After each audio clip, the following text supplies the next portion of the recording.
saya Alvina Damayanti dengan NIM 2003-20005. Baik, di sini saya akan memaparkan materi dari mata kuliah Manajemen Mutu Produk Pertanian. Dan di sini saya akan membahas materi mengenai TQM. Nah, langsung saja kita masuk ke pembahasan konsep dasar Total Quality Management atau TQM. Nah, konsep dasar yang pertama itu adalah quality planning atau perencanaan kualitas, di mana dalam perencanaan kualitas atau quality planning ini adalah penetapan dan pengembangan tujuan dan kebutuhan untuk sebuah kualitas serta penerapan sistem kualitas yang telah ditetapkan sebelumnya. Nah, perencanaan juga merupakan bagian dari sebuah manajemen strategi, sehingga arah dan tujuan organisasi itu dapat jelas dimengerti dan dapat jelas kita pahami untuk seluruh level organisasi. Nah, dan dalam jangka panjangnya tujuan organisasi harus selalu mengarah pada quality first atau kualitas yang pertama. Nah, yang kedua itu ada quality control atau pengendalian kualitas. Nah, teknik dan aktivitas operasional yang dipergunakan untuk memenuhi persyaratan kualitas itu setiap perencanaan yang telah dieksekusi atau yang telah dilaksanakan perlu memenuhi syarat kontrol dan monitoring yang tepat dan berkala. Nah, pengendalian kualitas juga merupakan arahan agar kualitas planning berjalan sesuai koridor arah dan tujuan pada suatu organisasi. Nah, yang ketiga itu ada quality assurance atau jaminan kualitas. Nah, dalam jaminan kualitas ini tindakan yang terencana dan yang sistematis yang diimplementasikan dan didemonstrasikan guna memberikan kepercayaan yang cukup bahwa pada produk dan jasa layanan Anda akan memuaskan kebutuhan kualitas tertentu. Nah, dengan adanya sistematika pengendalian kualitas, maka output dan outcome dalam suatu organisasi itu akan menjadi sebuah merek ternama gitu, sebuah merek ternama yang terjamin mutu dan kualitasnya. Nah, jadi disinilah Anda dan tim sangat memerlukan feedback timbal balik dari pihak internal ataupun pihak eksternal tentang produk dan jasa yang telah diberikan. Nah, yang keempat itu ada quality improvement atau peningkatan kualitas. Nah, dalam tindakan yang diambil dalam hal ini guna meningkatkan nilai produk dan jasa untuk pelanggan melalui peningkatan efektivitas dan efisiensi dari proses dan aktivitas melalui struktur organisasinya. Nah, dengan banyaknya inputan ataupun masukan, kritik dan umpan balik atau feedback, maka Anda akan memasuki tahapan berikutnya dari sebuah quality management, yakni dalam peningkatan kualitas atau quality improvement-nya. Nah, selain ini terdapat juga dalam penerapan TQM ini ada 8 elemen pokoknya. Nah, 8 elemen pokok dalam penerapan TQM ini yang pertama ada fokus pada pelanggan. Nah, atau biasa nama asingnya customer focus. Nah, dalam pelanggan ini, dalam fokus pada pelanggan ini, pelanggan merupakan pihak yang menentukan apakah dalam kualitas produknya itu maupun dalam kualitas jasa yang dihasilkan pada sebuah perusahaan tersebut itu dapat memenuhi kebutuhan atau tingkatan kualitas yang diinginkannya. Jadi apapun yang dilakukan oleh sebuah organisasi atau perusahaan, seperti misalnya pada pelatihan karyawan, perbaikan proses, penggunaan mesin yang canggih, ataupun adopsi teknologi terbaru, yang pada akhirnya pelangganlah yang menentukan apakah upaya-upaya yang dilakukan tersebut itu bermanfaat atau tidak. Nah, yang kedua, ada keterlibatan karyawan secara keseluruhan atau total employee involvement. Nah, karyawan merupakan sumber daya perusahaan yang penting dalam mencapai tujuan yang telah direncanakan sebelumnya. Oleh karena itu, dalam keterlibatan karyawan secara keseluruhan dapat mendukung perusahaan dalam melakukan peningkatan proses dan peningkatan kualitas yang berkesinambungan, yang kemudian itu akan menghasilkan produk dan layanan yang terbaik untuk pelanggannya. Dalam pemberdayaan karyawan diperlukan pelatihan dan peningkatan terhadap keterampilan karyawan dalam mengerjakan tugasnya. Nah, yang ketiga itu ada proses center atau yang biasa disebut pemusatan perhatian pada sebuah proses, kayak gitu. Jadi dalam poin ini, perhatian pada peningkatan proses itu merupakan pondasi dasar dalam sistem manajemennya. Nah, jadi perhatian dan peningkatan proses ini itu pondasi dasar dalam sistem manajemen total quality management atau TQM. Nah, proses juga merupakan serangkaian langkah-langkah yang dimulai dari penerimaan input dari supplier atau internal maupun eksternalnya, dan mentransformasinya menjadi output yang akan dikirimkan ke pelanggan atau internal maupun eksternal.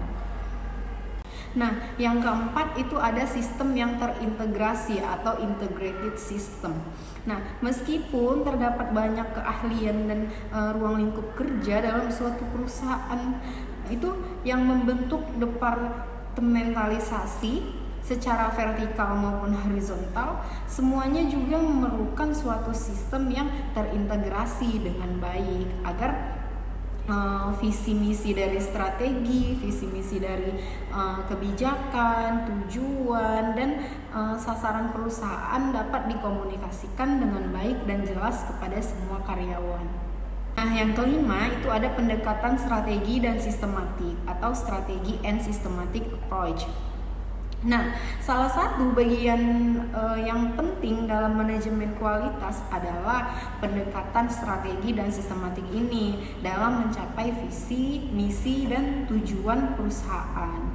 Nah, proses tersebut biasanya disebut dengan perencanaan strategi ataupun manajemen strategi yang telah melakukan perumusan serta perencanaan strategi dalam mengintegrasikan konsep kualitas ke dalam strategi perusahaan secara keseluruhan. Nah, yang keenam, peningkatan yang berkesinambungan atau continual improvement. Dalam peningkatan yang berkesinambungan mendorong perusahaan untuk melakukan analisis dan menciptakan cara-cara yang lebih bersaing, itu sangat efektif dalam mencapai tujuan perusahaan dan memenuhi harapan semua pihak yang berkepentingan. Yang ketujuh itu ada keputusan berdasarkan fakta atau fact-based decision making. Nah, untuk mengetahui sejauh mana kinerja suatu perusahaan diperlukan data untuk mengukurnya. TQM mewajibkan perusahaan tersebut untuk mengumpulkan dan melakukan analisis data secara berkesinambungan agar keputusan ataupun kebijakan yang diambil itu harus benar-benar akurat dan harus benar-benar yang tepat sasaran. Jadi dengan adanya data, kita dapat menarik kesimpulan berdasarkan kejadian ataupun hasil sebelumnya. Selanjutnya, komunikasi atau communications. Nah, dalam operasional sehari-hari, perusahaan pasti akan mengalami perubahan, baik perubahan dalam bentuk strateginya, kebijakan, jadwal maupun metode pelaksanaan. Perubahan tersebut, semua perubahan yang disebutkan itu perlu dikomunikasikan dengan baik kepada semua karyawan yang bersangkutan. Komunikasi yang baik itu juga akan menimbulkan motivasi dan semangat kerja dalam mencapai tujuan perusahaannya. Nah, topik yang selanjutnya itu manfaat manajemen kualitas total. Nah, dalam penerapan TQM menghasilkan banyak manfaat bagi organisasi. Nah, salah satunya terdapat banyak manfaat dalam peningkatan kepuasan pelanggan. Nah, ini dapat memenuhi dan melampaui harapan pelanggan dalam meningkatkan loyalitas pelanggan dan promosi dari mulut ke mulut yang positif.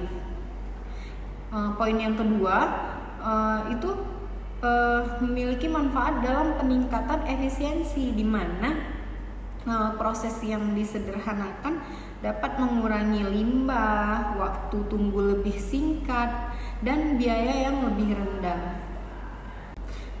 Selanjutnya, bermanfaat bagi produk dan layanan yang berkualitas tinggi, bisa memberikan produk dan layanan yang berkualitas tinggi secara konsisten, juga akan membangun reputasi yang kuat dan keunggulan yang kompetitif. Nah, poin yang selanjutnya itu bermanfaat bagi peningkatan semangat karyawan, di mana dalam poin yang disebutkan ini keterlibatan karyawan dalam inisiatif peningkatan kualitas tadi dapat meningkatkan semangat kerja dan menumbuhkan budaya belajar yang berkelanjutan, seperti itu.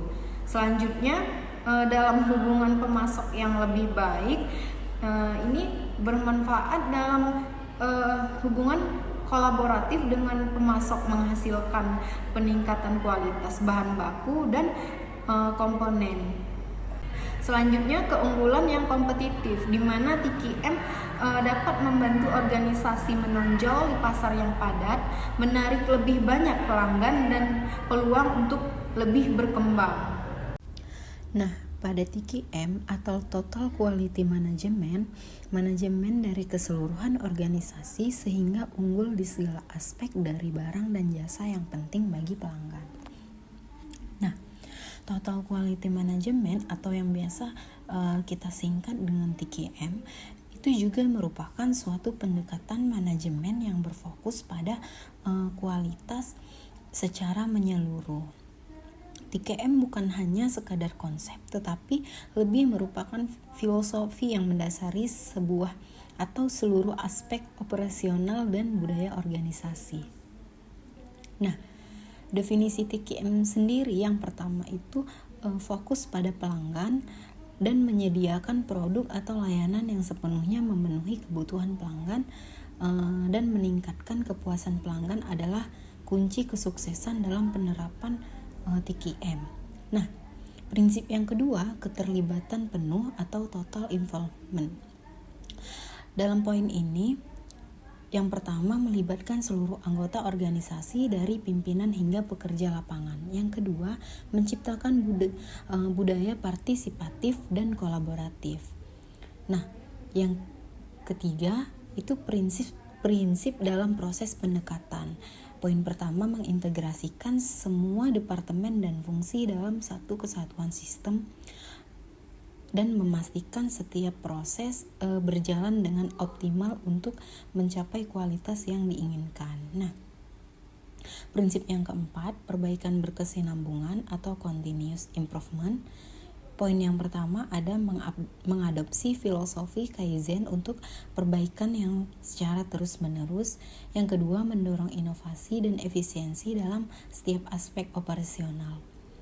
Dalam TQM terdapat penerapannya. Yang pertama, pelatihan dan pendidikan.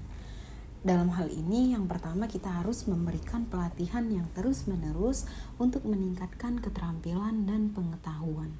Yang kedua, menciptakan tim yang terampil dan berpengetahuan. Nah, penerapan yang kedua ada pengukuran dan evaluasi. Hal yang harus kita lakukan pertama menggunakan metrik dan indikator kinerja untuk mengukur kualitas. Yang kedua melakukan evaluasi reguler terhadap proses dan hasil. Nah, penerapan yang ketiga itu ada pengelolaan hubungan dengan pemasok. Yang pertama mengembangkan hubungan yang kuat dengan pemasok untuk memastikan pasokan yang berkualitas. Hal yang kita lakukan yang kedua mengintegrasikan pemasok sebagai mitra strategis. Nah, dalam penerapan TQM juga terdapat manfaat. Yang pertama, ada kualitas yang tinggi, meningkatkan kualitas produk atau layanan yang dihasilkan. Yang kedua, manfaatnya adalah efisiensi operasional. Manfaat yang ketiga adalah keunggulan yang bersaing.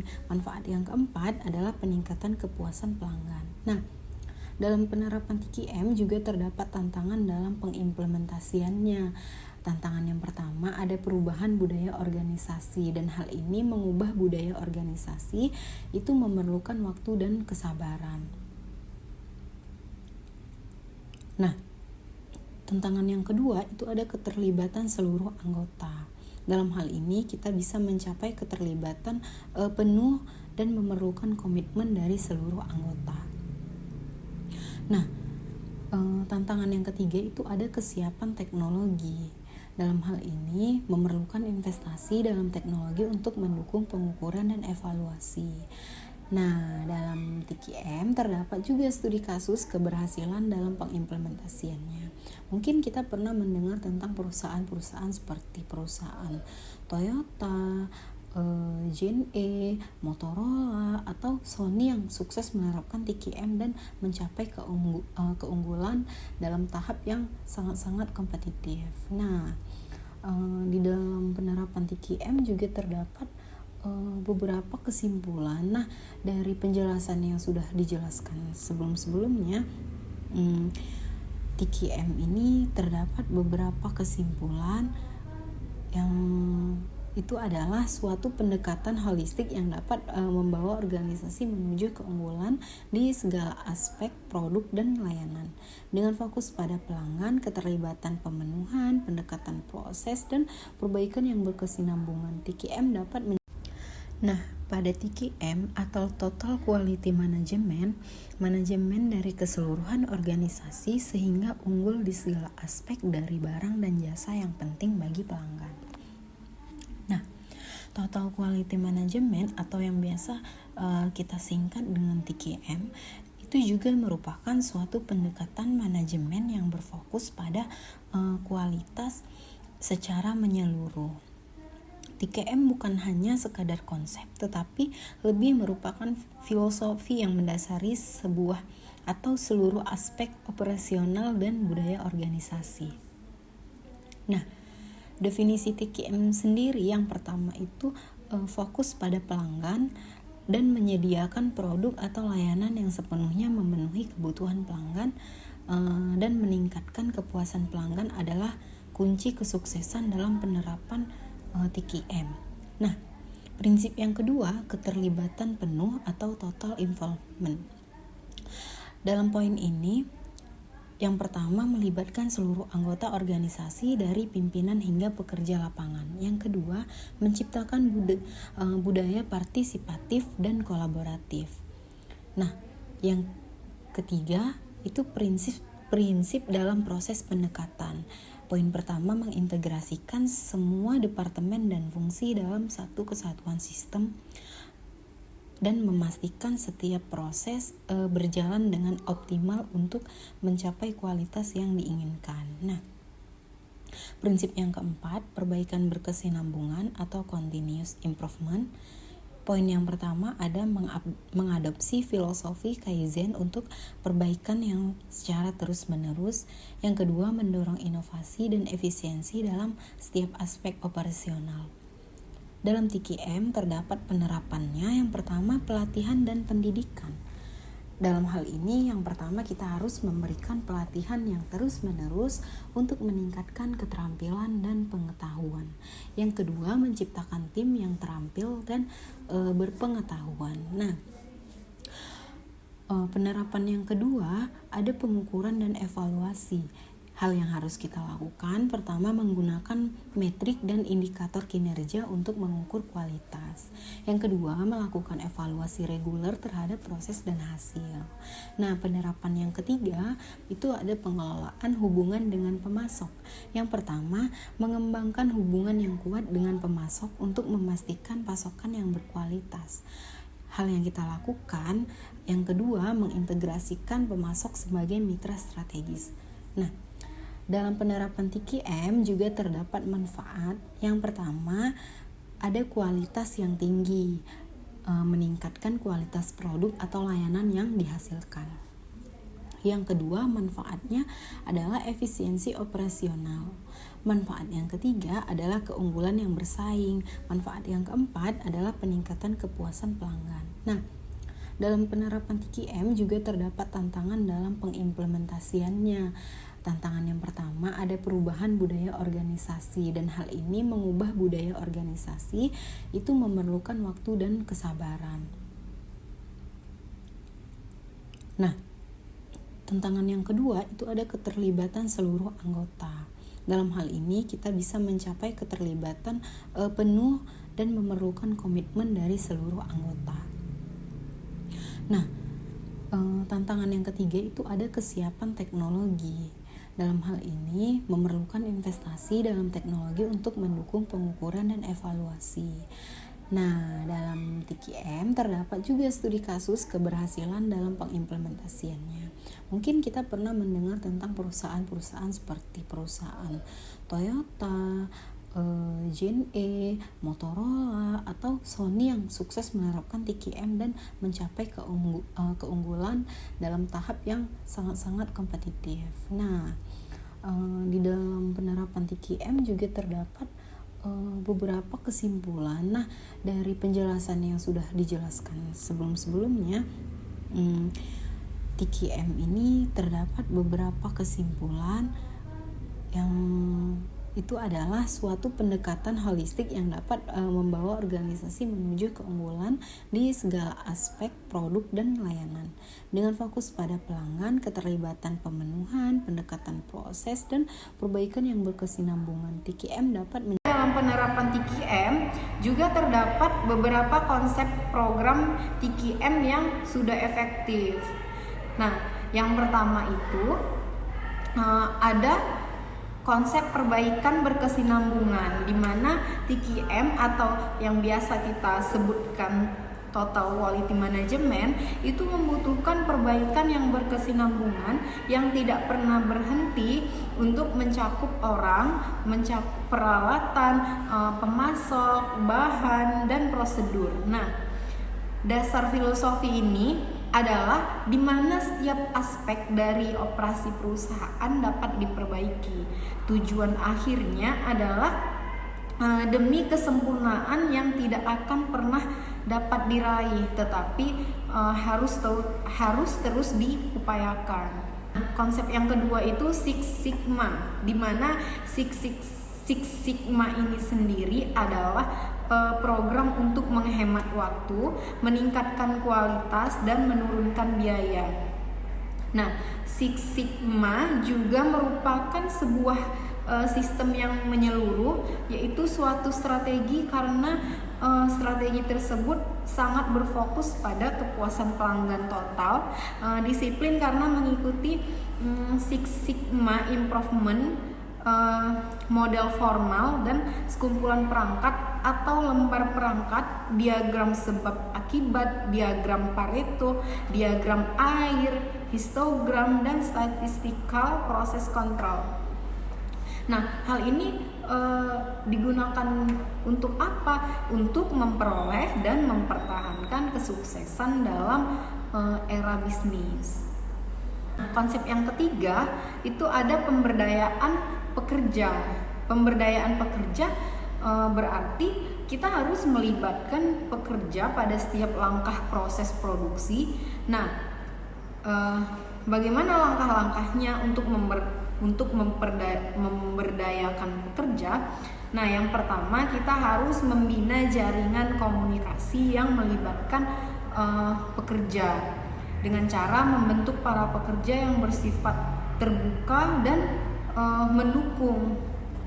Nah, selanjutnya memindahkan tanggung jawab dari pihak manajer dan pihak staf kepada para pekerja di bagian produksi. Langkah selanjutnya, membangun organisasi yang memiliki moral yang tinggi. Selanjutnya, menciptakan struktur organisasi formal sebagai tim-tim dan lingkaran-lingkaran kualitas. Selanjutnya, konsep yang keempat adalah tolak ukur atau benchmarking. Nah, dalam benchmarking ini merupakan pemilihan standar kinerja yang mempresentasikan kinerja terbaik dari suatu proses atau suatu aktivitas. Benchmarking ini juga meliputi pemilihan standar produk, jasa, biaya atau kebiasaan yang mewakili suatu kinerja terbaik dari proses ataupun aktivitas yang serupa dengan proses atau aktivitas yang Anda miliki, seperti itu. Nah, selanjutnya bagaimana langkah dalam menetapkan benchmarking? Nah, langkah-langkahnya itu yang pertama kita harus menetapkan apa yang akan dijadikan benchmark. Nah, yang kedua kita harus membentuk tim benchmark. Yang ketiga kita harus mengidentifikasi terlebih dahulu mitra-mitra benchmark tersebut. Langkah-langkah yang keempat itu kita harus mengumpulkan dan menganalisis informasi benchmark. Yang kelima, kita harus mengambil tindakan untuk menyamai atau melebihi benchmark tersebut. Nah, ukuran-ukuran kinerja khusus yang dapat digunakan dalam benchmark meliputi persentase catat, biaya per unitnya gimana, atau per pesanan, waktu proses per unit, waktu respon layanan, imbal hasil investasi, tingkat kepuasan pelanggan, dan tingkat ingatan pelanggan. Nah, konsep yang selanjutnya itu ada konsep just in time. Nah, konsep just in time atau JIT ini diadakan untuk perbaikan yang berkesinambungan dan penyelesaian masalahnya. Dalam konsep ini, barang yang diproduksi dan yang diantarkan saat mereka butuhkan, saat ada permintaan misalnya, JIT ini berkaitan dengan kualitas dalam beberapa hal. Misalkan yang pertama, JIT memangkas biaya kualitasnya. Yang kedua, JIT ini meningkatkan kualitas. Yang ketiga, kualitas yang lebih baik itu berarti persediaan yang lebih sedikit.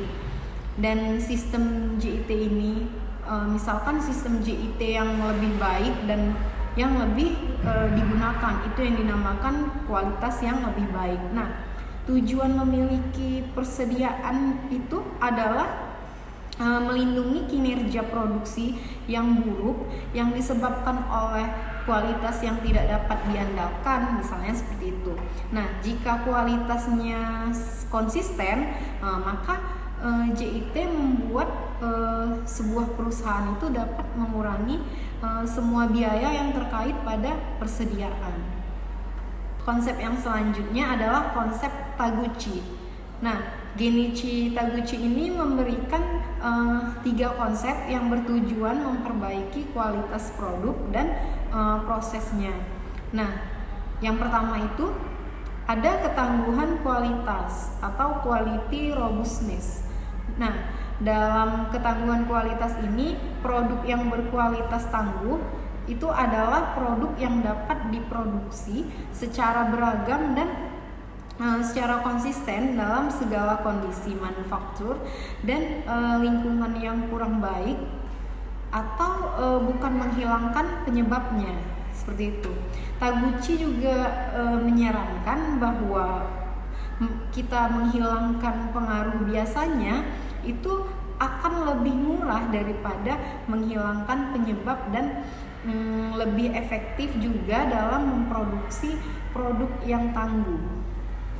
Jadi dengan cara ini variasi yang kecil dalam bahan dan proses itu tidak akan mengganggu kualitas produk.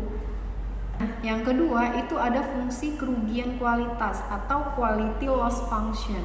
Nah, dalam hal ini kualitas loss function atau QLF dapat mengidentifikasikan semua biaya yang berkaitan dengan kualitas yang rendah dan menunjukkan bagaimana biaya ini meningkat jika sebuah kualitas produk itu semakin jauh dengan keinginan pelanggan. Nah, biaya ini juga bukan hanya meliputi ketidakpuasan pelanggan saja, tetapi juga biaya garansi dan biaya jasa atau biaya pemeriksaan secara internal, biaya perbaikan, scrap, and biaya-biaya yang dianggap sebagai biaya bagi masyarakat. Nah, yang ketiga itu ada kualitas yang berorientasi sasaran atau target oriented quality. Nah, dalam hal ini kualitas yang berorientasi sasaran ini merupakan sebuah filosofi perbaikan terus-menerus untuk membuat kualitas produk secara tepat sesuai dengan sasaran. Nah, selanjutnya perangkat manajemen kualitas total. Dalam hal ini perangkat manajemen kualitas total adalah lembar periksa atau diagram sebab akibat, diagram Pareto, diagram alir, histogram, dan statistical process control atau SPC. Mungkin sekian pemaparan materi dari saya mengenai TQM. Lebih dan kurangnya saya mohon maaf. Saya akhiri. Wabillahi taufik wal hidayah. Assalamualaikum warahmatullahi wabarakatuh.